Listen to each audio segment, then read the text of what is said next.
I'm Kerry McGrath, Director of Community Programs, and have oversight of this really important outcome that sits under Goal 4 within our strategy.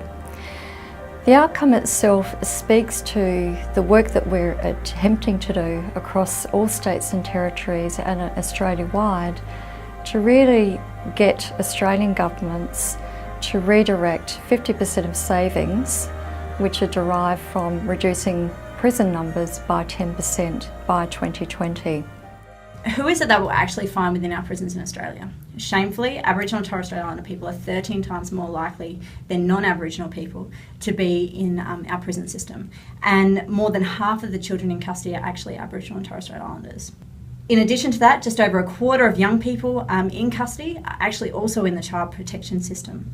And just over 1/5 of adults who are in the correction system were previously in the youth justice system. So if you top that with 13% of prisoners who have been diagnosed with an intellectual disability and just over 1/4 of prisoners who were homeless before they entered the correction system, then your answer is the sick, the poor and the disadvantaged. We had staff on the ground in Ceduna who were talking to the local community about what are the root causes of crime in that community, why is it that so many of their people are being imprisoned, and what can we do to actually stop that flow.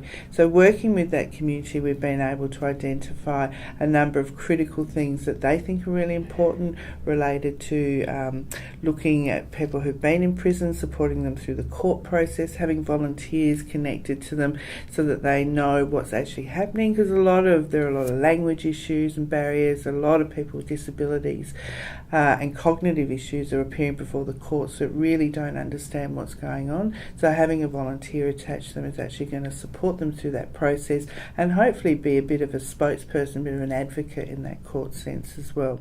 The Red Cross had some funding from the RMS to initiate a pilot program to help the Aboriginal community gain their licence and sort of to keep the Aboriginal community out of the court system. Because I think that at the time there was a lot of people driving without licences and getting caught. A young bloke had been done unlicensed driving, and we went through the process of getting his licence before his court date, and I guess the judge saw that as, you know, this young bloke's turning his life around and being proactive, and I believe, you know, all his charges were dismissed and no recordings on his driving licence, so that was a good outcome.